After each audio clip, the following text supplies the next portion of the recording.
I never said I will win. ഞാൻ പറഞ്ഞിട്ടില്ല ഞാൻ ജയിക്കുമെന്നില്ല. BJP ഇപ്പോൾ ജയിക്കില്ല, ഞങ്ങൾ കോൺഗ്രസിനോട്ട് കുത്തിയേക്കാം എന്ന് പറഞ്ഞിട്ടായിരിക്കും പല സ്ഥലങ്ങളിലും കോൺഗ്രസ് ജയിച്ചു പോയിരിക്കും. ഈ കഴിഞ്ഞ ഭരണത്തിൽ നിന്ന് ജനങ്ങളുടെ ആ ഒരു ഫ്രസ്ട്രേഷൻ മാറ്റിയെടുക്കാൻ ഇപ്പം ബഹുമാനപ്പെട്ട മുഖ്യമന്ത്രി പോകുന്ന ആ ഒരു ലൈൻ, ദാറ്റ് ഇസ് റൈറ്റ്. പക്ഷേ എത്ര ദിവസം ഇത് അഭിനയമാണെങ്കിൽ ഇത് ബിഗ് ബോസ് പോലെയാണ്, 100 ദിവസം പിടിച്ചെടുക്കാൻ പറ്റില്ല. പാലക്കാട് കുറെ പ്രതീക്ഷ നൽകിയില്ലേ? ശോഭാ സുരേന്ദ്രൻ ജയിക്കും എന്നൊക്കെ പ്രതീക്ഷിച്ചിരുന്നില്ല? ഉണ്ടായിരുന്നു. ഇവിടേക്കോ ചില കാൽക്കുലേഷൻസ് തെറ്റിപ്പോയി കാണുമായിരിക്കും. ആ ലാസ്റ്റ് മൊമെന്റിലുണ്ടായിട്ടുള്ള ആ പണമിടപാടിനെ എപ്പോഴും പറ്റിയുള്ള വീഡിയോസ് ഇറങ്ങിയിട്ടുള്ളതെല്ലാം ശോഭാ സുരേന്ദ്രൻ പറഞ്ഞ സംസാരത്തിലൊക്കെ വീഴ്ച പറ്റിയെന്നുള്ളതാണ്. യെസ്, ഞാൻ തെറ്റെങ്കിൽ തെറ്റ് അവിടെ പിടിച്ചേക്കാൻ വേണ്ടി തരുവിടാൻ കൊണ്ട് ആവശ്യമില്ല. ശരിക്കും അമ്മയിലെ പ്രശ്നം എന്താ ആർക്കറിയാം. ഞാനവിടെ മെമ്പറില്ല. ഞാനൊരു 5 വർഷം മുന്നേ ഒരു അപ്ലൈ ചെയ്തിട്ടുണ്ടായിരുന്നു. എന്നെ ഒരിക്കലും ഒരു അക്സെപ്റ്റ് ചെയ്തിട്ടില്ല. പക്ഷെ അവിടെ നോക്കുമ്പോൾ ഒരു പടത്തിൽ അഭിനയിച്ച ആൾക്കാരോടൊക്കെ അതിനകത്തുണ്ട്. അപ്പം തന്നെ മനസ്സിലാക്കാമല്ലോ എന്താണെന്ന്. കോക്കസ് അന്ന് ഇടവേള ബാബുവായിരുന്നു. നിങ്ങൾ എന്തുകൊണ്ട് സിനിമാക്കാരെ സ്റ്റാർ എന്ന് വിളിക്കുന്നു എന്ന് ചോദിച്ചു കഴിഞ്ഞാൽ, ഈ നക്ഷത്രം തിളങ്ങുന്നത് നമ്മൾ താഴ്ത്തുനിന്ന് നോക്കിയാൽ കാണാം. പക്ഷെ അതിനകത്ത് എത്രത്തോളം മക്കുണ്ട്, എത്രത്തോളം ചളി അതിനകത്ത് ഉണ്ടെന്നുള്ളത് ഇന്ന് അവരാരും കണ്ടിട്ടില്ല. ഇതാണ് സ്റ്റാർ. 5 വർഷം കൊണ്ട് 5 വർഷം സർവീസ് ചെയ്യുമ്പോഴത്തേക്ക് എന്തിനാ പെൻഷൻ? ഞങ്ങൾ 20 വർഷം കഴിയണം പട്ടാളത്തിൽ ഒന്ന് പെൻഷൻ കിട്ടാൻ, ഇത്രയും അധ്വാനിച്ചിട്ട്. അപ്പം അതൊക്കെ മാറ്റണം എന്നൊക്കെ ആഗ്രഹം ഉണ്ടായിരുന്നു. നിങ്ങൾ എന്നെ MLA ആക്കിയില്ല.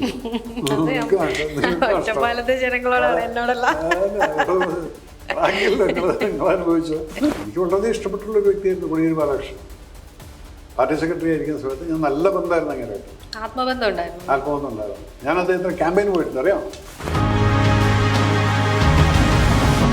കേരളത്തിലെ കോൺഗ്രസ് രാഷ്ട്രീയത്തിൽ അല്ലെ UDF സർക്കാരിന്റെ മാറ്റത്തിൽ എന്തെങ്കിലും പ്രതീക്ഷയുണ്ടോ? എനിക്ക് പ്രതീക്ഷ ഉള്ളത് എന്താണെന്ന് വെച്ചാൽ, ഈ 10 വർഷത്തിൻ്റെ ഒരു അപകർഷതാബോധം ഉണ്ടായിരുന്നു ജനങ്ങൾ. ഇവിടെ ഒരാളുടെ ധാർഷ്ട്യം കണ്ട് ഈ മനുഷ്യൻ കാണിച്ചിരിക്കുന്ന കോപ്രായങ്ങളിലെല്ലാം ജനങ്ങളുടെ സമ്പത്ത് മുഴുവൻ എടുത്തിട്ട് ധാർഷ്ട്യം കാണിച്ച് ധൂർത്ത് കാണിച്ചിട്ടുള്ള വ്യക്തിയിൽ നിന്നൊരു മാറ്റം, അത് കോൺഗ്രസ് കറപ്ഷനിൽ കൂടെ അല്ലാതെ ഭരിച്ച് കാണിച്ചാൽ എന്ന് ആഗ്രഹിക്കുന്നുണ്ട് ഞാൻ. കാരണം എനിക്കിപ്പോൾ BJP കുറിച്ച് പറയാൻ പറ്റില്ല. ഞങ്ങൾ അങ്ങോട്ട് എത്തിയിട്ടില്ല. ആകെ 3 എണ്ണേ ഉള്ളൂ ഇപ്പോൾ. മാറ്റമായിട്ട് കാണുന്നില്ലേ? അതിൻ്റെ മാറ്റം തന്നെയാണ് കാണുന്നത്. പക്ഷെ എനിക്ക് ആ മാറ്റം പോരാ. ഇങ്ങനൊരു സിറ്റുവേഷൻ വന്നിട്ട് എന്തുകൊണ്ട് ഓൺലി 3 എന്നുള്ളൊരു ചോദ്യം ഇപ്പോഴും ഉണ്ട്. ഇത്രയും ഒരുപക്ഷെ ഇതായിരിക്കാം, BJP ഇപ്പോൾ ജയിക്കില്ല, ഞങ്ങൾ കോൺഗ്രസിനൊത്ത് കുത്തിയേക്കാം എന്ന് പറഞ്ഞിട്ടായിരിക്കും പല സ്ഥലങ്ങളിലും കോൺഗ്രസ് ജയിച്ചു പോയിരിക്കും. നേരെ മറിച്ച് BJP ജയിക്കും എന്നുള്ള ആ ഒരു ഇതിലുണ്ടായിരുന്നെങ്കിൽ 10-35 സീറ്റ് നമ്മൾ വിചാരിച്ച പോലെ കിട്ടുമായിരുന്നു. അപ്പം അത് പോയിക്കോട്ടെ. But Congress has to prove it. അത് ബഹുമാനപ്പെട്ട VD സതീശനാണെങ്കിൽ ശരി, ഹോം മിനിസ്റ്റർ ആണെങ്കിലും ശരി, കുഞ്ഞാലിക്കുടിക്ക് ആണെങ്കിലും ശരി, ആരാണെങ്കിലും ശരി, അവർ ചെയ്യുന്നത് they should be very careful because people are fed up of corruption and misuse of funds. കേരളത്തിൻ്റെ ജനങ്ങളിന്ന് വേണ്ടതിന് ഒരു പൈസ കൊടുത്തിട്ടില്ല, വേണ്ടാത്തതിന് നിങ്ങൾ ദാക്ഷ്യങ്ങൾ. ഇപ്പം എങ്ങനെയാണ് പിണറായി വിജയൻ സ്റ്റെപ്പ് ഇറങ്ങി പോകുന്നുണ്ട്, സ്റ്റെപ്പ് കയറി പോകുന്നുണ്ട്. പക്ഷേ കേരള യാത്രയുടെ ബസ്സിൽ ഒരു സ്റ്റെപ്പ് കയറാൻ പറ്റില്ല എന്ന് പറഞ്ഞ് ലിഫ്റ്റ് ഇട്ടു. 10 ലക്ഷം റുപ്യ അതിന് കളഞ്ഞില്ലേ? അപ്പം അതെന്താ? ഉള്ളപ്പോൾ ദൂർത്തടിക്കുക. ആ ഭരണത്തിനെയാണ് ജനങ്ങൾ ചവിട്ടി ഒരു സൈഡിലേക്ക് ആക്കിയിരിക്കുന്നത്. ഞാനിപ്പോൾ ഈ വണ്ടിയുടെ കാര്യം പറഞ്ഞു എന്ന് പറഞ്ഞു, അതിനെപ്പോലും ഭയപ്പെട്ടില്ലേ ഇന്നത്തെ പ്രതിപക്ഷ നേതാവ് പിണറായി വിജയൻ? എൻ്റെ പേരിൽ കേസ് കൊടുത്തിട്ടുണ്ട്. എന്തിനത് ഭയപ്പെടുന്നത്? നിങ്ങൾ ചെയ്തതല്ലേ പറഞ്ഞിട്ടുള്ളൂ. എന്നിട്ട് ആ നീലക്കുയിൽ എന്നുള്ള അവരുടെ ഇന്ത്യയിൽ അതിനെ ബാൻ ചെയ്യാൻ നോക്കി. അപ്പം ഭയമാണ്. ഇതാണ് ഞാൻ പറയുന്നത്. കണക്കിൽ പക്ഷെ പ്രശ്നം വന്നു എന്നല്ലേ പറയുന്നത്? കണക്കിൽ 55 എന്ന് പറഞ്ഞ് തെറ്റി. ഓക്കെ, 54 ഉള്ളെങ്കിൽ 54. ഇത് പ്രാസൊപ്പിച്ച് 56 വണ്ടി 560 എന്ന് പറഞ്ഞതല്ലേ. പക്ഷേ 40-45 നമ്മൾ ലിസ്റ്റ് കണ്ടിട്ടുള്ളതല്ലേ. എത്രയോ TV ചാനലുകൾ നിങ്ങൾക്ക് അതിൻ്റെ ലൈവ് ഞാൻ റെക്കോർഡ് ചെയ്ത് വെച്ചിട്ടുണ്ട്. അത് പറഞ്ഞാൽ പ്രശ്നമില്ല. പക്ഷെ ഞാൻ പറഞ്ഞ പ്രശ്നമായത് കാരണം it had A good reach. 3 million ആയിരുന്നു വിത്തിൻ 4 hours റീച്ച് ആയത്. ഇതാണ് പ്രശ്നം. നമ്മൾ പറയുന്ന സമയത്ത് ജനങ്ങൾ കേൾക്കാനുണ്ടെന്നുള്ളത് തോന്നുമ്പോൾ ഇവനെ അടിച്ചോ ഒതുക്ക് എന്നുള്ളതാണ് പോളിസി. നിങ്ങൾക്ക് എഗൻസ്റ്റ് ഒരു സൗണ്ട് വരുന്നുണ്ടെങ്കിൽ അതിനെ അടിച്ചൊതുക്കി. ഇതാണ് ഈ പോളിസി ഇവിടെ കാണിച്ചിരിക്കുന്നത്. പക്ഷെ അതിനല്ലേ ഞാൻ പറഞ്ഞത്, ഞാനിവിടെ ചാവാൻ പേടിയില്ലായിരിക്കുന്നത്. ഞാൻ ഇതുവരെ ഞാൻ ജീവിച്ചു. I really enjoyed my life. ഈ വി ഡി സതീശൻ മുഖ്യമന്ത്രിയായി, അപ്പം അദ്ദേഹത്തിന്റെ ഇത്രയും കുറച്ചു കാലം ആയിട്ടേ ഉള്ളൂ, നമുക്ക് വിലയിരുത്താനായിട്ടില്ല. എന്നാലും എങ്ങനെ കാണുന്നു മുഖ്യമന്ത്രി? ഞാൻ പറയുന്നത് ഇതുവരെ ഞാൻ അത് തന്നെയാണ് പറഞ്ഞത്. ഈ കഴിഞ്ഞ ഭരണത്തിൽ നിന്ന് ജനങ്ങളുടെ ആ ഒരു ഫ്രസ്ട്രേഷൻ മാറ്റിയെടുക്കാൻ ഇപ്പം ബഹുമാനപ്പെട്ട മുഖ്യമന്ത്രി പോകുന്ന ആ ഒരു ലൈൻ, ദാറ്റ് ഇസ് റൈറ്റ്. പക്ഷേ എത്ര ദിവസം ഇത് അഭിനയമാണെങ്കിൽ ഇത് ബിഗ് ബോസ് പോലെയാണ്, 100 ദിവസം പിടിച്ചെടുക്കാൻ പറ്റില്ല. അഭിനയിക്കുന്നത് അവിടെ വരുന്നതെല്ലാം ഈ അഭിനയത്തിൻ്റെ മുകളിൽ 2 ദിവസം 3 ദിവസത്തിലെല്ലാം എക്സ്പോസ് ആയിട്ട് പോകുന്നല്ലേ. അതുപോലെ ആവരുത് എന്നുള്ള മാത്രമേ ഉള്ളൂ. കാരണം ആ സ്മൈല് ഒരിക്കലും വൈപ്പ് ഔട്ട് ചെയ്യരുത് ഫേസിൽ നിന്ന്. ആ അപ്രോച്ച്, ആ ജനങ്ങളുമായിട്ടുള്ള ബന്ധങ്ങൾ, അതുപോലെ തന്നെ ഇപ്പോൾ ഈ നടത്തുന്ന ഡ്രൈവ്, ഈ ആൻറ്റി ഡ്രഗ്സ്, ഇതെല്ലാം ഇതിനെ കറക്റ്റായിട്ടുള്ള രീതിയിൽ പോയിട്ട് ആ ജഡത്തിൽ നിന്ന് പറിച്ചെടുക്കാൻ ഇവർക്ക് സാധിക്കുകയാണെങ്കിൽ, രമേശ് ചേട്ടനെ പോലുള്ള ഹോം മിനിസ്റ്റർ അവിടെ ശക്തമായിട്ട് നിൽക്കുന്നുണ്ടെങ്കിൽ സാധിക്കുമോ? പക്ഷെ ഇവിടെ ഒന്നേ ഉള്ളൂ, 10 വർഷം കഴിഞ്ഞിട്ട് എനിക്ക് ഭരണം കിട്ടിയിരിക്കുകയാണ്, ഞങ്ങളുടെ പാർട്ടിയിൽ പൈസ ഇല്ല. കറപ്ഷൻ വന്നു കഴിഞ്ഞാൽ ജനങ്ങൾ പിന്നെ നിങ്ങളെ വിലയിരുത്തുന്നത് എങ്ങനെയായിരിക്കും? അത് ഉണ്ടാവാതിരിക്കട്ടെ എന്ന് പ്രാർത്ഥിക്കുന്ന ഒരു വ്യക്തിയാണ്. ജനങ്ങൾ ഫ്രസ്ട്രേറ്റഡ്. 5 വർഷം തികയ്ക്കുമെന്നുള്ളൊരു സംശയമുണ്ടോ യു ഡി എഫ് സർക്കാർ? എനിക്ക് അതിലൊരു പ്രശ്നമൊന്നുമില്ല. കാരണം ഇത്രയും 102 ആൾക്കാരെയും വെച്ചുകൊണ്ടിരുന്നിട്ട് അങ്ങനെയുള്ള ഇതിലൊന്നല്ല ഇപ്പോൾ അവർ പോകുന്നത്. അവരിപ്പം കുഴപ്പമില്ലാത്ത രീതിയിൽ പോകുന്നുണ്ട്. പക്ഷേ എവിടെയെങ്കിലും പാളിച്ച് പറ്റരുതേ എന്ന് മാത്രമേ ഉള്ളൂ. കാരണം ജനം മടുത്തിരിക്കും. ആ സ്ഥലത്ത് നിങ്ങളുടെ ആശ്വാസവാക്ക്, അപ്പം ആ ആശ്വാസവാക്കിലാണ് ജനം ഒന്ന് ഒതുങ്ങിയിരിക്കുന്നത്. പിന്നെ രണ്ടാമതെത്തിയല്ലോ, അതൊരു ഞാൻ ആക്ച്വലി 3ാമത് തന്നെയാണ്. ഒന്ന് ഫ്ലക്ച്വേഷൻ ഉണ്ടാക്കിയല്ലോ. അങ്ങനെ വന്നപ്പോ ഒരു പ്രതീക്ഷയൊക്കെ തോന്നിയോ? ഞാൻ പ്രത്യേകിച്ച് അന്ന് മീഡിയക്കൊക്കെ കൊടുക്കുന്ന ബൈറ്റൊക്കെ കണ്ടപ്പോൾ മേജർ ഭയങ്കര കോൺഫിഡൻസ് ആയിരുന്നു. അപ്പൊ ഞാനും ഇങ്ങനെ ചോദിച്ചു, ഇത് ഇത്ര കോൺഫിഡൻസ് ഉണ്ട്? ഇതൊക്കെ കുറെ ഇടത് കോട്ടയാണത്, കാലങ്ങളായിട്ടുള്ള ഇടതുകോട്ട. പല ഇടതുകോട്ടകളും മാറി പറഞ്ഞു ഇത്തവണ. അത് ഞാൻ അംഗീകരിക്കുന്നു. പക്ഷെ ഒറ്റപ്പാലത്ത് അങ്ങനെ ഒരു പ്രതീക്ഷ ആ സമയത്ത് ഭയങ്കര കോൺഫിഡൻസോട് കൂടി പറയുമ്പോൾ ഇതൊരു പൊളിറ്റീഷ്യൻ ആയിട്ട് പറയുന്നതാണോ അതോ ജെന്യുവൻ ആയിട്ട് പറയുന്നതാണോ? അതെ, I never said I will win. ഞാൻ പറഞ്ഞിട്ടില്ല ഞാൻ ജയിക്കുമെന്നുള്ളത്. ജയിക്കാൻ സാധ്യതയുണ്ട് എന്നുള്ളത്. ഇവിടെ എന്താ പ്രശ്നം? ഞാൻ ആദ്യമായിട്ടാണ് ഇലക്ഷൻ എടുക്കുന്നത്. അതിൽ എനിക്ക് ഭയങ്കര രസകരമായിട്ട് തോന്നുന്നത്, ഓപ്പോസിറ്റ് നിൽക്കുന്ന ആൾ ശത്രു എന്താ അങ്ങനെ ഒരു പ്രസ്താവന ഉണ്ടായിരുന്നല്ലോ, ശക്തനാണെങ്കിൽ പോരാടാൻ ഒരു ഊർജ്ജം ഉണ്ടാവുന്നല്ലോ. ശരിയാണ്. കോട്ട എന്ന് പറയുമ്പോൾ കോട്ട തീർക്കലാണല്ലോ പട്ടാളക്കാരുടെ, അതൊക്കെ ഉണ്ട്. പക്ഷെ ഇവിടെ എന്താ വെച്ചാൽ ഞാൻ ആദ്യമായിട്ടാണ് ഇലക്ഷൻ എടുക്കുന്നത്. അപ്പോഴാണ് നമ്മൾ പൊളിറ്റിക്സ് എന്തെന്നുള്ളത് മനസ്സിലാകുന്നത്. നമ്മൾ ചെല്ലുന്ന സമയത്ത് പലപ്പോഴും നമുക്ക് തന്നെ നമ്മുടെ കൂടെ നിൽക്കുന്നവർക്ക് തന്നെ നമുക്കത് ഇഷ്ടപ്പെടുന്നില്ലായിരിക്കും. ഓക്കെ, ഇവിടെ നമ്മൾ ഒറ്റയ്ക്കുള്ളൊരു പോരാളി എന്ന് പറഞ്ഞാൽ എനിക്ക് ഇൻട്രൊഡ്യൂസ് ചെയ്യേണ്ട ആവശ്യമില്ല. എവിടെ ചെന്നാലും മേജർ അറിയാം. ഓക്കെ, പിന്നെ നമുക്ക് ഈ കോൺഫിഡൻസ് വരുന്നത് എങ്ങനെയാണെന്നറിയോ? ഇതെല്ലാവർക്കും പറ്റുന്ന അബദ്ധമാണോ? നമ്മൾ പോകുന്നത് ഈ പാർട്ടിക്കാർ കൊണ്ടുവന്ന് നമ്മുടെ ഏരിയയിലാണ്. അപ്പോൾ എല്ലാവരും വോട്ട് ചെയ്യാം. നമ്മൾ ഒരിക്കലും മാർക്സിസ്റ്റിൻ്റെ കോട്ടയിൽ പോയിട്ടില്ല വോട്ട് ചെയ്യാൻ വേണ്ടിയിട്ട്, അല്ലെങ്കിൽ കോൺഗ്രസിൻ്റെ കോട്ടയിൽ പോയിട്ടില്ല. അപ്പോൾ നമുക്കൊരു നമ്മൾ എല്ലായിടത്തും ഇത്രയും ആൾക്കാർ എല്ലാവരും ഇപ്പോൾ വോട്ട് ചെയ്ത് കഴിഞ്ഞാൽ നമ്മൾ ജയിച്ചില്ലേ? അങ്ങനെയല്ല എൻ്റെ അവസ്ഥ. നമ്മൾ ആക്ച്വലി മാർക്സിസ്റ്റിൻ്റെ പഞ്ചായത്ത് ഏതാണ് അവിടെ പോകണം, കോൺഗ്രസ് എവിടെയാണ് അവിടെ പോകണം. അവിടെ പോയാൽ അറിയാം. അവിടെ പോയ ആൾക്കാരെ കാണുമ്പോഴാണ് നമുക്കറിയുന്നത് ഇത് നമുക്ക് വോട്ട് ചെയ്യോ ഇല്ലേ. അവരുടെ മുഖത്തും നമുക്കത് മനസ്സിലാവും. അപ്പോൾ അത് നമ്മൾ ചെയ്തിട്ടില്ല. ആ ഒരു മിസ്റ്റേക്ക് ഞാൻ കണ്ടു. അടുത്ത പ്രാവശ്യം വരുമ്പോൾ കുറേ പാഠങ്ങൾ കുറേ പഠിക്കാനുണ്ട്. പഠിച്ചെന്ന് പറഞ്ഞാൽ മനുഷ്യനെ മനസ്സിലാക്കാനുള്ളതും, അതുപോലെ ഈ ഫണ്ടുകൾ, ഇതിലൊന്നും ഞാൻ ഇടപെട്ടിട്ടില്ല. Because I was not interested in this. നമ്മൾ 3 ആൾക്കാരെ കാണുന്നു, സംസാരിക്കുന്നു, പോരുന്നു. അപ്പം എല്ലാം കൊണ്ടും കുറേ പഠിച്ചു ഈ ഇലക്ഷനകത്ത് ഒറ്റപ്പാലത്ത് നിന്നുകൊണ്ട്. പിന്നെ ഞാൻ പട്ടാമ്പി ഒറ്റപ്പാലംകാരൻ തന്നെയാണ്. എനിക്ക് ആ സ്ഥലത്തിനോട് ഭയങ്കരമായിട്ട് ഇഷ്ടം തോന്നിയപ്പോൾ എന്താണെന്നറിയാം, അവിടുത്തെ ആൾക്കാർ ഭയങ്കര ഇന്നസെൻ്റ്, എന്തും മര്യാദ എന്ന് പറഞ്ഞാൽ ഒരു വയലൻസ് ഇഷ്ടപ്പെടാത്ത ആൾക്കാരാണ്. പണ്ടൊക്കെ ഉണ്ടായിരുന്നു പറയാം മാർക്സിസ്റ്റും ഇവരൊക്കെ ആയിട്ടുള്ള പ്രശ്നങ്ങളൊക്കെ ഉണ്ട്. പക്ഷെ ഇപ്പോൾ എല്ലാവരും ആ ഒരു ചിരിയിലും, അവരുടെ അമ്പല പാരമ്പര്യവും പള്ളി പാരമ്പര്യവും, ക്രിസ്ത്യൻസ് കുറവാണ്, പക്ഷെ മുസ്ലിംസും ഹിന്ദുക്കളും ഒരു പ്രശ്നമില്ലാത്തൊരു സ്ഥലമാണ്. പിന്നെ ഇവിടുത്തെ ലാംഗ്വേജ് എനിക്ക് ഭയങ്കര ഇഷ്ടമാണ്. ഞാൻ ഈ വള്ളുവനാടൻ ലാംഗ്വേജ് എൻ്റെ പടത്തിലടക്കം ഡയലോഗ് എഴുതുന്നത് ഒറ്റപ്പാലം ഡയലോഗാണ്. മോഹൻലാലിൻ്റെ അമ്മ സംസാരിക്കുന്നത്, ഭാര്യ സംസാരിക്കുന്നത് എല്ലാം ഉണ്ട്. അപ്പോൾ അതെല്ലാം ഞാൻ ഒറ്റപ്പാലത്താണ് ചെയ്യുന്നത്. അപ്പോൾ എനിക്കെന്തോ ഇപ്പോൾ അവിടെ തോന്നി ഒരു പിടി മണ്ണ് വാങ്ങിക്കാനുള്ള ഒരു ആഗ്രഹമുണ്ട് അവിടെ പോയിട്ട്. ഒരു രസം, അത്രേ ഉള്ളൂ. അടുത്ത ഇലക്ഷൻ നമ്മൾ നിൽക്കൂ ഇല്ലേ, അല്ലെങ്കിൽ ജീവനോടുണ്ടാവും. എന്നാലും ഈ ഇലക്ട്രൽ പൊളിറ്റിക്സിലേക്ക് വന്നപ്പോൾ എന്താണ് ഒരു അനുഭവം എന്ന് പറയാൻ? സത്യം പറഞ്ഞാൽ നോമിനേഷൻ അങ്ങനല്ല, എൻ്റെ പേര് വരുന്നു എന്നുള്ളത് ഞാൻ അറിഞ്ഞായിരുന്നു. അപ്പോഴും ഞാൻ കാലത്ത് എഴുന്നേറ്റ് ഞാൻ പ്രാർത്ഥിക്കും, ദൈവം എൻ്റെ പേര് വരല്ലേ. കാരണം ഈ വെയിലത്ത് ഇനി 10-20 ദിവസം കിടന്ന് ഓടണം ഇതിൻ്റെ പിറകിൽ. ഈ 20 ദിവസം കൊണ്ട് ഞാൻ എങ്ങനെ ഈ ഫുൾ ഒറ്റപ്പാലം കവർ ചെയ്യും? നടക്കുന്ന കാര്യമല്ല, പ്രാക്ടിക്കലല്ല. എന്നാലും പിടിച്ചു നിന്ന് പേര് വന്നപ്പോൾ പിന്നെ ഒഴുക്കിലങ്ങ് പോയി. ഓക്കെ. പക്ഷേ എലക്ഷൻ എന്ന് പറയുന്നത്, അല്ലെങ്കിൽ രാഷ്ട്രീയക്കാരെന്ന് പറയുന്നത് അത്ര ചില്ലറ പാർട്ടീസ് അല്ല. നല്ല എനർജി വേണം, നന്നായിട്ട് സീസണൽ പൊളിറ്റിക്സ് അല്ലല്ലോ, എപ്പോഴും അവൈലബിൾ ആയിരിക്കണം. യെസ്, അവൈലബിൾ ആയിരിക്കണം. അല്ല നമ്മളെപ്പോലെ ഇങ്ങനെ വന്ന് അവിടെ പോയി ഇലക്ഷൻ പോയി നിന്നു, നമ്മൾ പിന്നെ അറിയപ്പെടുന്നതായതുകൊണ്ട് ഇത്രയും വോട്ട് കിട്ടി. പക്ഷേ പലയിടത്തും പിന്നെ ലോക്കൽ എന്ന് പറയുന്ന അവർ ലോക്കൽ തന്നെയാണ്. പക്ഷെ അവർക്ക് ചിലപ്പോൾ വോട്ട് പഞ്ചായത്ത് ഇലക്ഷൻ വരയ്ക്കേ കിട്ടുള്ളൂ, ആ പഞ്ചായത്ത് ഇതിനകത്ത്. പക്ഷെ പിന്നെ ആ വ്യക്തി ഓൾറെഡി പ്ലാൻ ചെയ്ത് ഈ ഒറ്റപ്പാലം കോൺസ്റ്റിറ്റ്യുവൻസി മുഴുവൻ കവർ ചെയ്യുന്ന ഒരു മണ്ഡലം പ്രസിഡന്റ് ആണെങ്കിലും അവനടുത്ത ഇലക്ഷൻ എന്നാൽ ജയിക്കാൻ പറ്റും. പക്ഷെ അവൻ ആ മണ്ഡലത്തിൽ നിന്ന് പുറത്തേക്ക് ഇറങ്ങണം.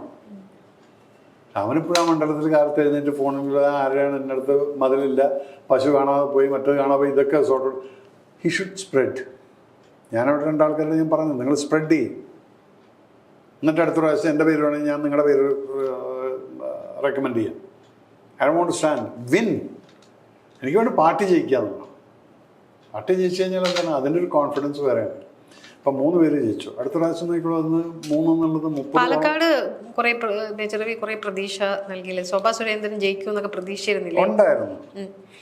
ഇവിടേക്കോ ചില കാൽക്കുലേഷൻസ് തെറ്റിപ്പോയി കാണുമായിരിക്കും. ആ ലാസ്റ്റ് മൊമെന്റിലുണ്ടായിട്ടുള്ള ആ പണമിടപാടിനെ എപ്പോഴും പറ്റിയുള്ള വീഡിയോസ് ഇറങ്ങിയിട്ടുള്ളതെല്ലാം അതൊക്കെ നമ്മൾ ബാധിച്ചിട്ടുണ്ടല്ലേ? ബാധിച്ചിട്ടുണ്ട്, അത് ഡെഫിനറ്റ് ആയിട്ട്. കാരണം ഞാൻ അറിയുന്ന 2 സ്ത്രീകൾ എൻ്റെ അടുത്ത് പറഞ്ഞു, ഞങ്ങൾ വോട്ട് ചെയ്യില്ല സാർ. ഞാൻ പറഞ്ഞു അതെന്ത്? അല്ലല്ല, ഞങ്ങൾ ആ വീഡിയോ ഉണ്ട്, ആ വീഡിയോ ഒക്കെ ഭയങ്കരമായിട്ട് എഫക്റ്റ് ചെയ്തിട്ടുണ്ട്. അത് എങ്ങനെയുള്ള വീഡിയോ, എന്താ, ആര് ചെയ്യിപ്പിച്ചു, എന്തോ ആയിക്കോട്ടെ, അവിടേക്ക് നമ്മൾ കുറച്ചൊന്നും മെച്ചൂർഡാവുണ്ടായിരുന്നു. ശോഭാ സുരേന്ദ്രൻ അതിൽ പറഞ്ഞ സംസാരത്തിലൊക്കെ വീഴ്ച പറ്റിയെന്നുള്ളതാണ്. യെസ്, ഞാൻ തെറ്റെങ്കിൽ തെറ്റ്, അവിടെ പിടിച്ചു നിൽക്കാൻ വേണ്ടി തലവിടാൻ പോകേണ്ട ആവശ്യമില്ല. അതൊക്കെ അവിടെ നിന്ന് കളിച്ചാൽ മതിയാണ്, മിണ്ടാതെ. ഞാനില്ല ഇതിനകത്ത്, പിന്നെ എന്തിനു ഞാൻ ഈ തലവിടാൻ പോകുന്നത്? പക്ഷെ അവിടേക്കാണെന്ത്, പിന്നെന്തിനാ ഒരു ആ മൊബൈൽ പിടിച്ചു വാങ്ങിക്കാൻ പോയത്? ഇതെല്ലാം ജനങ്ങളെന്ന് പറഞ്ഞാൽ പെട്ടെന്ന് മാറുന്ന ആൾക്കാരാണ്. അവർ ചെയ്തതാണെന്ന് തോന്നുന്നുണ്ടോ? അതെനിക്ക് ഒരിക്കലും പറയാൻ പറ്റില്ല. കാരണം നമ്മൾ ആ സിറ്റുവേഷൻ ഇല്ലാത്തടത്തോളം കാലം നമ്മൾ എന്ത് പറഞ്ഞു കഴിഞ്ഞാലും ശരി, ഞാനതിന് ഒരു ഉത്തരം പറയാൻ തയ്യാറില്ല. കാരണം എനിക്കറിയില്ല അത്. പക്ഷെ കണ്ടിടത്തോളം അവിടെ നമുക്കത് ഈ തെറ്റിൽ നിന്ന് ഒഴിവായി പോകാമായിരുന്നു. പാർട്ടിക്കുള്ളിലുള്ള വിലയിരുത്തൽ എന്താണെന്ന് മനസ്സിലാക്കണം. ഞാനങ്ങനെ പാർട്ടിയിൽ ഒന്നും ഡിസ്കസ് ചെയ്യാറില്ല. എനിക്ക് കുറച്ച് ആൾക്കാരുണ്ട്, അവരൊക്കെയായിട്ട് എനിക്ക് വല്ല സംശയമുണ്ടെങ്കിൽ ഞാൻ ചില പ്രസ്ഥാനം നടത്തണമെങ്കിൽ ചിലത് ഞാൻ അഡ്വക്കേറ്റ് സുരേഷിനെ വിളിച്ചു ചോദിക്കും. സുരേഷ് എങ്ങനെ ചേട്ടാ അത് വിട്ടേക്കും, അവർ പറയും അതിൽ ഇടപെടണ്ട എന്നുള്ളത്. എന്നാലും എനിക്ക് വെറുതെ ഇരിക്കാൻ പറ്റില്ല, ഞാൻ എന്തെങ്കിലും പറഞ്ഞിട്ട് തീർക്കും. പാർട്ടിക്ക് അത് ഇഷ്ടമല്ലാന്ന് തോന്നുകയാണെങ്കിൽ വിട്ടേക്കുക. സിനിമയ്ക്കുള്ളിൽ സംഘപരിവാർ രാഷ്ട്രീയം കടന്നു വരുന്നു എന്നുള്ളൊരു ആരോപണമുണ്ട്, എങ്ങനെയാണ് അതിനെയൊക്കെ കാണുന്നത്? ഞാൻ പറയട്ടെ, ഇവിടെ സംഘപരിവാർ രാഷ്ട്രീയം കടന്നു വരുന്നു എന്ന് പറഞ്ഞു കഴിഞ്ഞാൽ ഞാൻ അതിനെ ശുദ്ധ അസംബന്ധമായിട്ട് കാണുന്നു. സിനിമയ്ക്കുള്ളിലാണെങ്കിൽ ശരി, കുറേ ആളുകൾ ഇപ്പം ഏത് പാർട്ടി ഭരിച്ചാലും ആ പാർട്ടിയുടെ ആൾക്കാരാണെന്നും പറഞ്ഞ് അതിൻ്റെ ബെനിഫിറ്റ് എടുത്തുകൊണ്ട് നടക്കുന്ന കുറേ ആൾക്കാരുണ്ട്. അത് ഇപ്പോൾ BJP ആണെങ്കിലും ശരി, കോൺഗ്രസ് ഭരിക്കുമ്പോൾ കോൺഗ്രസ് ആണെങ്കിലും ശരി, അത്രയേ ഉള്ളൂ. ഇവരൊന്നും പാർട്ടിക്ക് വേണ്ടിയിട്ട് ഒന്നും ചെയ്യുന്നില്ല. പാർട്ടിയുടെ ആൾക്കാരാണെന്നും പറഞ്ഞാൽ അവരുടെ ബെനിഫിറ്റ്, അത് അവാർഡിനാണെങ്കിലും ശരി, എന്തിനാണെങ്കിലും മറ്റേ എന്തെങ്കിലും പുരസ്കാരങ്ങൾ കിട്ടാൻ, പൊസിഷൻ കിട്ടാൻ വേണ്ടിയിട്ടൊക്കെ ഒരു പാർട്ടിക്കാരെന്ന് പറയും. ഒരു പാർട്ടിക്ക് വേണ്ടി എന്താ ചെയ്തിരിക്കുന്നത്? ഞാൻ ചോദിക്കട്ടെ. ഇവിടെ സുരേഷ് ഗോപി പാർട്ടിക്കാരനാണ്. എത്ര സിനിമാക്കാർ ഈ സംഘപരിവാറിൻ്റെ ആൾക്കാരാണെന്നും പറഞ്ഞ് നടക്കുന്ന പ്രൊഡ്യൂസേഴ്സോ അല്ലെങ്കിൽ ആക്ടേഴ്സോ ഉള്ളവർ സുരേഷ് ഗോപിക്ക് വേണ്ടി എത്ര പേര് ക്യാമ്പയിൻ ഇറങ്ങിയിട്ടുണ്ടായിരുന്നു? ആരും ഇറങ്ങില്ല. അവരവരുടെ കാര്യത്തിന് വേണ്ടി മാത്രമാണ് BJP ആണെന്ന് പറഞ്ഞ് നടക്കുന്നത്. അതിലെന്താണ് അവർ ചെയ്യുന്ന പടങ്ങൾക്ക് വല്ല അവാർഡ് കിട്ടാനോ അല്ലെങ്കിൽ അവരുടെ മക്കൾക്ക് ഇതിനൊക്കെ വേണ്ടി നടക്കുന്ന ആൾക്കാരുണ്ട്. അതല്ലാതെ സംഘപരിവാർ ഇതിനകത്ത് നുഴഞ്ഞു കയറി എന്ന് പറഞ്ഞാൽ അങ്ങനെയാണെങ്കിൽ ഞാൻ ഇപ്പോൾ പറയാം മട്ടാഞ്ചേരി ഗ്യാങ് ഇല്ലേന്ന് ചോദിക്കില്ല. നിങ്ങൾ ഈ മട്ടാഞ്ചേരി ഗ്യാങ് എന്ന് പറയുന്നത് എന്താണത്? അതും അതുപോലെ തന്നെ ഒരു വിങ്ങായിട്ടല്ലേ കാണുന്നത്. ഇതിനെ ഒപ്പോസ് ചെയ്യാൻ വേണ്ടി ഇപ്പുറത്തൊരു ഗ്യാങ് എന്ന് പറയുന്നത്. അവിടെയാണ് സിനിമ നശിക്കുന്നു എന്ന് പറയുന്നത്. പണ്ടത്തെ കാലത്ത് ഇതൊന്നും ഉണ്ടായിരുന്നില്ല. ശരിക്കും അമ്മയിലെ പ്രശ്നം എന്താ? ആർക്കറിയാം. ഞാനവിടുത്തെ മെമ്പറല്ല. ഞാനൊരു 5 വർഷം മുന്നേ ഒരു അപ്ലൈ ചെയ്തിട്ടുണ്ടായിരുന്നു. എന്നെ ഒരിക്കലും ഒരു അക്സെപ്റ്റ് ചെയ്തിട്ടില്ല. പക്ഷെ അവിടെ നോക്കുമ്പോൾ ഒരു പടത്തിൽ അഭിനയിച്ച ആൾക്കാരടക്കം അതിനകത്തുണ്ട്. അപ്പം തന്നെ മനസ്സിലാക്കാമല്ലോ എന്താണെന്ന്. കോക്കസ് അന്ന് ഇടവേള ബാബുവായിരുന്നു. 2-3 വർഷം ചോദിക്കും ചേട്ടാ ഇപ്രാവശ്യം ഉണ്ടോ? എനിക്ക് കിട്ടിയിട്ടില്ലായിരുന്നില്ല. ഇപ്രാവശ്യം അവിടെ ഉണ്ടായിരുന്ന പേര്, ബട്ട് നത്തിങ് ഹാപ്പൻ. അമ്മയുടെ പ്രശ്നം എന്താണെന്ന് ചോദിച്ചു കഴിഞ്ഞാൽ എനിക്ക് ഒരു പിടിയില്ല. കാരണം ആ ബിൽഡിങ്ങിനകത്ത് ഞാൻ ആ ഇനോഗ്രേഷന് വേണ്ടി മാത്രം പോയിട്ടുള്ളതാണ്. അതിനുശേഷം പിന്നെ അങ്ങോട്ട് പോകാൻ തോന്നിയിട്ടില്ല. അവിടെ എന്തൊക്കെയോ നടക്കുന്നു. അതല്ലേ പറഞ്ഞത്. ഇത് നിങ്ങളെന്തുകൊണ്ട് സിനിമാക്കാരെ സ്റ്റാർ എന്ന് വിളിക്കുന്നു എന്ന് ചോദിച്ചു കഴിഞ്ഞാൽ ഈ നക്ഷത്രം തിളങ്ങുന്നത് നമ്മൾ താഴ്ത്തുനിന്ന് നോക്കിയാൽ കാണാം. പക്ഷെ അതിനകത്ത് എത്രത്തോളം മക്കുണ്ട്, എത്രത്തോളം ചളി അതിനകത്ത് ഉണ്ടെന്നുള്ളത് ഇന്നേ അവരാരും കണ്ടിട്ടില്ല. ഇതാണ് ഈ സ്റ്റാർ. അതുകൊണ്ടാണ് ഫിലിം സ്റ്റാർ എന്ന് പറയുന്നത്. ഇതിനകത്ത് എത്ര വൃത്തികേടുണ്ടെന്നുള്ളത് നിങ്ങൾക്ക് കാണാൻ പറ്റില്ല. ആ തിളങ്ങുന്ന മാത്രമേ നിങ്ങൾ കാണുള്ളൂ. ഇതെല്ലാം മനുഷ്യരിലുണ്ട്. നമ്മളെയൊക്കെ ഈ കാണുന്നതല്ല, നമ്മുടെ അടുത്ത് ഉണ്ട് എത്ര ഫോക്കസ് ഉണ്ട് അതിൻ്റെ ഉള്ളിൽ. അങ്ങനെ വല്ല ധാരണയുണ്ട്? ഏത് ഫോക്കസ് എന്നെ ബാധിക്കുന്നതല്ല. എന്നെ വല്ലവരും അഭിനയിക്കാൻ വിളിച്ച് ഞാൻ പോകും, അഭിനയിക്കുന്നുണ്ട്. അവരായിട്ട് സുഖമായിട്ട് 2-3 ദിവസം എൻജോയ് ചെയ്ത് പിള്ളേരുടെ കൂടെ അടിച്ചു പൊളിച്ച് നടന്നിട്ട് വരും ഞാൻ. അല്ലാതെ ഈ കോക്കേഴ്സിനോ അല്ലെങ്കിൽ അതിൻ്റെ ഗ്രൂപ്പിനോ ഇപ്പം സ്മോക്കിംഗ് കൂടെ ഇല്ല. അപ്പം അതുകൊണ്ടെന്ന് വെച്ചാൽ അങ്ങനെ ഒരു വിധത്തിലൊരു കമ്പനിക്ക് വേണ്ടിയിട്ട് എനിക്ക് എന്തെങ്കിലും കോൺട്രിബ്യൂട്ട് ചെയ്യാൻ പറ്റുമോ? ഇല്ല. കഞ്ചാവ് അടിക്കില്ല, അല്ലെങ്കിൽ ലഹരി പദാർത്ഥങ്ങൾക്ക് ഒന്നും എനിക്കൊരു താല്പര്യമില്ല. അപ്പം അതുണ്ടോയെന്ന് ചോദിച്ചാൽ എനിക്കറിയില്ല. ഇതാണ് എൻ്റെ അവസ്ഥ. അതുകൊണ്ട് അങ്ങനെ തന്നെ നിൽക്കാനാണ് ഞാൻ ആഗ്രഹിക്കുന്നത്. അധികം അറിഞ്ഞാൽ നമുക്ക് ചിലരോട് ചിലപ്പോൾ വെറുപ്പ് തോന്നും. നല്ലതെന്താ അറിയാതിരിക്കുക. അതാണ് ഞാൻ ചെയ്യുന്നത്. നിങ്ങളൊക്കെ നല്ലവരാണ്. That's all. അപ്പോൾ എന്തുകൊണ്ടാണ് ഈ മമ്മൂട്ടിയും മോഹൻലാലിനെയും വെച്ചൊരു സിനിമ ആലോചിക്കാതിരുന്നത്? മമ്മൂക്കേനെയും മോഹൻലാലിനെയും കൂടെ ഒരുമിച്ച് ഒരുമിച്ചിട്ടാണ് എന്നോട് താങ്ങില്ല. I'm not that big enough to, if I'm doing that I should justify both the characters. അല്ലാതെ രണ്ടുപേരെയും കൊണ്ടുവന്നിട്ട് ഇപ്പം വെറുതെ കുറേ പൈസയും കൊടുത്തിട്ട് കൊണ്ടുവന്നു ഇട്ടു എന്ന് പറഞ്ഞുകൊണ്ട് സിനിമ ആവില്ല. അതിൻ്റെ ഉദാഹരണങ്ങൾ നമ്മൾ പലതും കണ്ടിട്ടുള്ളതാണ്. സോ ഒരു 2 പേരെ കൊണ്ടുവരുമ്പോൾ 2 പേർക്കും അതിനനുസരിച്ച് കട്ടക്കി നിൽക്കാൻ പറ്റുന്ന രീതിയിലുള്ളതാണെങ്കിൽ, ഇപ്പം നരസിംഹം എന്ന പടത്തിനകത്ത് മമ്മൂക്കാനെ കൊണ്ടുവന്ന് ആ ഒരു രഞ്ജിത്ത് ചെയ്ത പണി അത് രസമായിരുന്നു. ഒരു സേവിയറായിട്ട് വരുന്ന ഒരു ആളായിട്ട്. പക്ഷെ അവിടെ ഫ്രണ്ട്ഷിപ്പായിരുന്നു അവിടെ കാണിച്ചത്. അത് 2 പേരും കൂടെ കാണാൻ ഒരു സുഖമുണ്ട്. കോംപ്രമൈസ് ഇല്ല. പക്ഷെ അങ്ങനൊരു ക്യാരക്ടേഴ്സ് എഴുതി ഉണ്ടാക്കുക എന്ന് പറഞ്ഞു കഴിഞ്ഞാൽ അത് ചില്ലറ പണിയല്ല. കാരണം മമ്മൂക്കാനെയും ഒരിക്കലും നമുക്ക് ഡൗൺ ആക്കാൻ പറ്റില്ല, മോഹൻലാലിനെയും ഡൗൺ ആക്കാൻ പറ്റില്ല. അപ്പോൾ 2 പേരോടും ജസ്റ്റിഫൈ ചെയ്യാന്ന് പറഞ്ഞാൽ കുറച്ച് പണിയുണ്ട്. എല്ലാം നല്ല ഉണ്ടായിരിക്കുന്നു. എന്നെ കൂടെ പറ്റില്ല. ഒരിക്കലും ഉണ്ടായില്ല. ഞാൻ ഇങ്ങനെ ഈ മന്ത്രി MLA അല്ലെങ്കിൽ ഇതിലൊന്നും ഞാൻ അധികാരങ്ങളൊക്കെ കുറേ കണ്ടിട്ടുള്ളതാണ്. അപ്പം നിങ്ങളിപ്പം പിണറായി വിജയൻ കഴിഞ്ഞ 5 വർഷമോ 10 വർഷമോ ഈ കോലാഹലങ്ങൾ മുഴുവൻ കാട്ടിക്കൂട്ടി നടന്നിട്ടുണ്ടെങ്കിൽ അത് വല്ലവരുടെയും പൈസ എടുത്തിട്ടാണ്, ജനങ്ങളുടെ പൈസ. ഞാൻ 32 വയസ്സിൽ ഗവൺമെൻറ്റിൻ്റെ അത്രയും വലിയൊരു പവർഫുൾ ആയിട്ടുള്ള ജോലിയിൽ ഇരുന്നിരുന്ന വ്യക്തിയാണ്. അപ്പോൾ ഈ അധികാരം എന്നൊക്കെ പറയുന്നത് ആ പ്രായത്തിൽ പോലും ഞാൻ മിസ്യൂസ് ചെയ്തിട്ടില്ല, ഒരിക്കലും മിസ്യൂസ് ചെയ്തിട്ടില്ല. അപ്പം എന്താണ്, ഉണ്ട്, ഗണ്ണുണ്ട്, ലൈസൻസ് ടു കിൽ എല്ലാം ഉണ്ട്. പക്ഷെ ഒരിടത്തും പോയിട്ട് ഇത് തോക്കെടുത്തിട്ട് വെറുതെ വരട്ടാൻ പോവുക അല്ലെങ്കിൽ ആൾക്കാരെ പഠിപ്പിക്കാനൊന്നും പോയിട്ടില്ല. ആവശ്യമുള്ള സമയത്ത് മാത്രമാണ്. അപ്പം അതുകൊണ്ട് ഇത് ഒരു MLA ആയി കഴിഞ്ഞാൽ എന്ത് എന്ന് ചോദിച്ചു കഴിഞ്ഞാൽ അതിൽ എനിക്ക് കിട്ടുന്നൊരു സ്നേഹം പബ്ലിക്കിൽ നിന്ന്, അതിപ്പോൾ MLA ആയില്ലെങ്കിലും മന്ത്രി ആയില്ലെങ്കിലും എനിക്കത് കിട്ടുന്നുണ്ട്. I M good enough with that. മന്ത്രി MLA ഞാൻ ഒറ്റപ്പാലത്ത് പറഞ്ഞുള്ളൂ. MLA ആവണം ഞാൻ ആദ്യം ഇവിടെ ഡിക്ലെയർ ചെയ്യും. ആദ്യത്തെ എൻ്റെ സ്പീച്ച് ഡിക്ലെയർ ചെയ്യുന്നത് എൻ്റെ സാലറി എനിക്ക് വേണ്ട, അത് എൻ്റെ കോൺസ്റ്റിറ്റ്യുവൻസിക്ക് കൊടുത്താൽ മതി. അവിടെ ഒരു വർഷത്തിൽ ആ പൈസ എല്ലാം അക്കൗണ്ടിലിട്ട് ഒരു പെൺകുട്ടിയുടെ കല്യാണം നടത്തി കൊടുക്കുക എന്നുള്ളത് അത് പറഞ്ഞു. എനിക്ക് വേണ്ട, എനിക്ക് എൻ്റെ പെൻഷൻ കിട്ടുന്നുണ്ട്. അതുപോലെ തന്നെ ഞാൻ പറഞ്ഞു, ഞാനത് ചിലപ്പം എന്നെ MLA മാരെല്ലാം കൂടെ അവിടുന്ന് 130 ആൾക്കാരും കൂടെ എടുത്ത് ഓടിക്കുള്ളൂ. ഞാൻ പറഞ്ഞു എനിക്ക് 5 വർഷത്തിൽ പെൻഷൻ വേണ്ട തരും. അതുകൊണ്ടാണ് മറ്റുള്ളവരെന്നെ തല്ലും. അപ്പം ഇങ്ങനെയൊക്കെയുള്ള റെവല്യൂഷണറി ചിന്താഗതിയൊക്കെ ഉണ്ടായിരുന്നു. അല്ലെങ്കിൽ ഈ 5 വർഷം കൊണ്ട് 5 വർഷം സർവീസ് ചെയ്യുമ്പോഴത്തേക്ക് എന്തിനാ പെൻഷൻ? ഞങ്ങൾ 20 വർഷം കഴിയണം പട്ടാളത്തിൽ നിന്ന് പെൻഷൻ കിട്ടാൻ, ഇത്രയും അധ്വാനിച്ചിട്ട്. അപ്പം അതൊക്കെ മാറ്റണം എന്നൊക്കെ ആഗ്രഹം ഉണ്ടായിരുന്നു. നിങ്ങൾ എന്നെ MLA ആക്കിയില്ലല്ലോ. ഒറ്റപ്പാലത്തെ ജനങ്ങളോട് എന്നോടല്ല നിങ്ങൾ അനുഭവിച്ചോ? ഒറ്റപ്പാലത്ത് നന്നായി പോരാടിയെന്ന് തോന്നുന്നുണ്ടല്ലേ? യെസ്, രസമായിരുന്നു. കാരണം ഞാൻ PK ശശി എന്ന് അദ്ദേഹത്തിൻ്റെ വീട്ടിൽ ഞാൻ കയറിച്ചു. ഞാൻ പറഞ്ഞു, ചേച്ചേട്ടാ ഞാൻ വന്നിട്ടുണ്ട്, നിങ്ങളുടെ വോട്ട് ചോദിക്കാൻ വന്നാണെന്ന്. മൂപ്പരും ചിരിച്ചു. നിങ്ങളെക്കുറിച്ച് ഞാൻ കേട്ടിട്ടുണ്ട്, വരെ ഇരിക്കുന്നത്. അപ്പം മൂപ്പര് പറഞ്ഞു, നിങ്ങൾ ജയിക്കുമോ എന്ന് ചോദിച്ചു എൻ്റെ അടുത്ത്. ഞാൻ ജയിക്കുമെന്നുള്ള എനിക്കറിയില്ല, പക്ഷെ നിങ്ങൾ തോൽക്കുന്നുള്ള എനിക്കറിയാമെന്ന്. അതെന്താ നിങ്ങൾ അങ്ങനെ പറഞ്ഞത്? ചേട്ടാ അത് ഒരു അണ്ടർ കറണ്ട് ഉണ്ട്, അത് നിങ്ങൾക്കറിയില്ല, പക്ഷെ ഞാൻ പറയുന്നു. നോക്കട്ടെ, റിസൾട്ട് വരാറാകുമ്പോൾ നോക്കാമെന്ന്. ഞാൻ വിചാരിച്ച ശശിയേട്ടന് എന്നേക്കാൾ വോട്ട് കുറയുന്നുള്ളായിരുന്നു. പക്ഷെ ശശിയേട്ടന് എന്നേക്കാൾ 6000 വോട്ട് കൂടുതൽ കിട്ടി. That's okay. പൊളിറ്റിക്സ് എന്ന് പറയുമ്പോൾ അദ്ദേഹം അവിടുത്തെ കമ്മ്യൂണിസ്റ്റുകാരനാണ്, അവിടെ കുടികുത്തിയാണ് വ്യക്തിയാണ്, അവിടുത്തെ ആളാണ്. അപ്പം എന്നേക്കാൾ 6000 വോട്ടെന്ന് പറഞ്ഞാൽ ഓക്കെ. ഞാൻ ആദ്യത്തെ പ്രാവശ്യം നിൽക്കുന്നതാണ്. അപ്പം പ്രേമൻ MLA ആയിട്ട് ഞാൻ ഒരു പ്രാവശ്യം ഒരു ചായക്കടയിൽ വെച്ച് കണ്ടു, അത്രേ ഉള്ളൂ. നൈസ് ഗായ്. കാരണം ആ ഒരു ടിപ്പിക്കൽ അഹങ്കാരിയായ കമ്മ്യൂണിസ്റ്റുകാരൻ്റെ ഭാവമല്ലായിരുന്നു, ഒരു സാത്വികനായിട്ടുള്ള ലുക്കായിരുന്നു.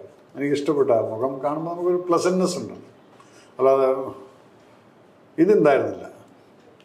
അപ്പം തന്നെ എനിക്ക് ഇഷ്ടപ്പെട്ടു. കമ്മ്യൂണിസ്റ്റാണെന്ന് പറഞ്ഞാൽ അങ്ങനെയാണെന്നാണോ ധരിച്ചു വെച്ചിരിക്കുന്നത്? നിങ്ങൾ നോക്കി നോക്കൂ, നിങ്ങൾ ഈ പോസ്റ്റേഴ്സിൻ്റെ അടുത്ത് നോക്കൂ, ഓരോരുത്തരുടെ പോസ്റ്റേഴ്സ് ഏതെങ്കിലും ഒരു രക്ഷോത്സവം നോക്കി എല്ലാം ഒരു നോക്കുന്നതുകൊണ്ട് വെച്ചാൽ നമുക്ക് പേടിയാവും. ഈ ഇതിങ്ങനെ പറഞ്ഞ് പഠിപ്പിച്ചിരിക്കുകയാണ്, വിരട്ടി വെക്കുക എന്നുള്ളത്. ഇതാണ് ഒരു ആയതെന്തായിരുന്നു? ഈ ജനങ്ങളെ ഇവിടുത്തെ സൈഡിലേക്ക് ആക്കാൻ കാരണം എന്തായിരുന്നു? എന്നിട്ടും ഇവർക്കത് മനസ്സിലായിട്ടില്ല. ഇപ്പം VD സതീശൻ സർക്കാർ പറഞ്ഞ് മനസ്സിലാക്കുകയാണ്, നിങ്ങൾ തോറ്റിട്ടിരിക്കുകയാണ്, നിങ്ങളെല്ലാ ഭരണപക്ഷം എന്ന് പറഞ്ഞ് മനസ്സിലാക്കിക്കൊണ്ടിരിക്കുകയാണ്.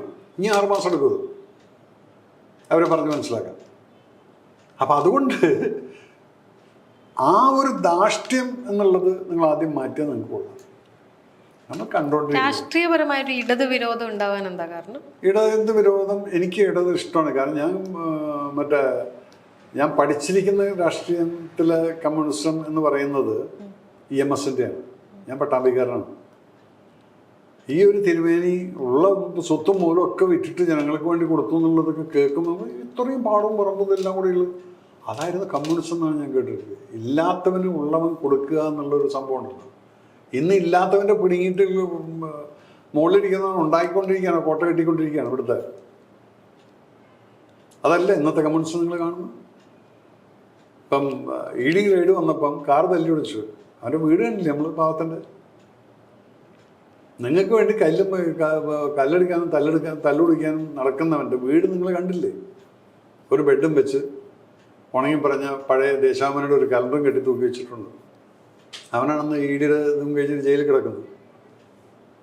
സോ അതല്ല കമ്മ്യൂണിസം. ആ പഴയ കമ്മ്യൂണിസം ഉണ്ടായിരുന്ന സമയത്ത് എത്ര സരസനായിട്ട് ജനങ്ങളെ ഇടപെട്ടിട്ടുള്ള ഒരു മന്ത്രിയായിരുന്നു അദ്ദേഹം, മുഖ്യമന്ത്രി. അതുപോലെ എനിക്ക് വളരെ ഇഷ്ടപ്പെട്ടുള്ള ഒരു വ്യക്തിയായിരുന്നു കോടിയേരി ബാലകൃഷ്ണൻ. പാർട്ടി സെക്രട്ടറി ആയിരിക്കുന്ന സമയത്ത് ഞാൻ നല്ല ബന്ധമായിരുന്നു അങ്ങനെയായിട്ട്. ആത്മബന്ധം ഉണ്ടായിരുന്നു. ഞാൻ അദ്ദേഹത്തിന് ക്യാമ്പയിന് പോയിട്ടുണ്ട്, അറിയാം. അദ്ദേഹം ഇലക്ഷൻ നടക്കുന്ന സമയത്ത് ഞാൻ തലശ്ശേരി പോയിട്ട് ക്യാമ്പയിന് പോയിട്ടുണ്ട്. അതാ അദ്ദേഹം 10-15 വർഷം മുന്നേ തലശ്ശേരി. ഞാനവിടെ ഹോട്ടലിൽ പോയി നിന്ന് 10-15 സ്ഥലങ്ങളിൽ ഞാൻ പ്രസംഗിച്ചിട്ടുണ്ട്. കമ്മ്യൂണിസ്റ്റ് അല്ല പ്രസംഗിക്കുക. കോടിയേരി ബാലകൃഷ്ണൻ എന്നുള്ള വ്യക്തി ഹോം മിനിസ്റ്റർ ആയിരുന്ന സമയത്ത് നിങ്ങൾക്ക് വേണ്ടി എന്തെല്ലാം ചെയ്തു. അപ്പോൾ അദ്ദേഹത്തെ ജയിപ്പിക്കണം. 8,000 വോട്ട് കൂടുതലും കിട്ടി അന്ന് ഞാൻ ക്യാമ്പയിൻ ചെയ്തിരുന്ന സമയത്ത്. എന്നിട്ട് വിനോദിനി ചേച്ചി എന്നെ വിളിച്ചിട്ട് മേജറെ നിങ്ങളുടെ ക്യാമ്പയിൻ നമുക്ക് 8,000 വോട്ട് കൂടുതലും കിട്ടുക കഴിഞ്ഞത്തെ പ്രാവശ്യത്തേക്കാൾ കൂടുതൽ എന്നൊക്കെ പറഞ്ഞു. എനിക്കിഷ്ടമായിരുന്നു. ഒരു പ്രാവശ്യം ഞാൻ ഉടക്കിയിട്ടുണ്ട് അദ്ദേഹമായിട്ട്. ഒരു ദിവസം ഞാൻ കണ്ടു പറഞ്ഞു, ബാലകൃഷ്ണൻ നിങ്ങൾ പറഞ്ഞത് ശരിയല്ല കേട്ടോ, എനിക്ക് ഇഷ്ടപ്പെട്ടില്ല. എന്താ വെച്ചപ്പോൾ പട്ടാളക്കാർ റേപ്പിസ്റ്റാന്ന് പറഞ്ഞു. ഇവിടെ ചൈന ചൈനയെക്കുറിച്ച് എന്തോ പറയുന്ന സമയത്ത് അപ്പം മൂപ്പർ എന്നെ മകള് ആണ് മറന്നേ കേട്ടോ. ചിലപ്പോൾ പ്രസംഗിക്കുമ്പോൾ ചിലത് ഞാൻ ഓർത്തില്ല നമ്മുടെ മേജറും ഒരുപാട് ആൾക്കാരെന്നുള്ളത്. അതെങ്ങനെ അത് വന്ന അത് മൂപ്പർ തന്നെ പറഞ്ഞു. അത് പ്രസംഗിക്കുമ്പോൾ അതല്ലേ പറഞ്ഞു, ഈ പ്രാസൊപ്പിച്ച് പ്രസംഗിക്കുമ്പോൾ ചിലപ്പോൾ നിങ്ങൾക്ക് കയ്യിൽ പോകും. എങ്ങനെയാണ് ഈ 56 വണ്ടി 560 പോലീസുകാരൻ വരുന്നത്? അപ്പം അത് 56 അല്ലെങ്കിൽ 55 വണ്ടികളും കാണും. അപ്പോൾ അതല്ല പ്രശ്നം. അപ്പോൾ കമ്മ്യൂണിസം എന്ന് പറയുന്നത് നിൽക്കണം, നമുക്ക് ആവശ്യമുണ്ട്. പക്ഷെ ഇന്ന് ഏതൊരു കമ്മ്യൂണിസ്റ്റിനെ നിങ്ങൾ പാവപ്പെട്ടവനായി കണ്ടിരിക്കുന്നു. നേതാക്കന്മാർ മുഴുവൻ പണക്കാരും ഈ അണികൾ മുഴുവൻ പാവപ്പെട്ടവരും. ഇതാണ് കമ്മ്യൂണിസം ഇപ്പം കാണുന്നത്. ഇല്ലേ? നിങ്ങൾ പറയൂ, ഏതെങ്കിലും ഒരു മന്ത്രി ഇന്ന് കഴിവില്ലാത്തൊരു മന്ത്രിയായിട്ട് റിട്ടയറായിട്ട് ഇരിപ്പുണ്ടെന്ന് ആരെങ്കിലും ഒരാളെ കാണിക്കുമോ? എങ്ങനെ സമ്മതിക്കുക നിങ്ങൾ പറയുന്ന കമ്മ്യൂണിസം ആണെന്നുള്ളത്? ഇതിപ്പം നിങ്ങൾ കോട്ടാലല്ലോ കമ്മ്യൂണിസ്റ്റ് മുഖ്യമന്ത്രിയും മകളൊക്കെയാണ് ഇതിനകത്ത് കുടുങ്ങിയിരിക്കുന്നത്. ഇപ്പം എന്തെല്ലാം കോട്ടാളുകൾ, പിന്നെ വെട്ട് കുത്ത് കൊലപാതകം ഇതൊക്കെയാണ് കമ്മ്യൂണിസം.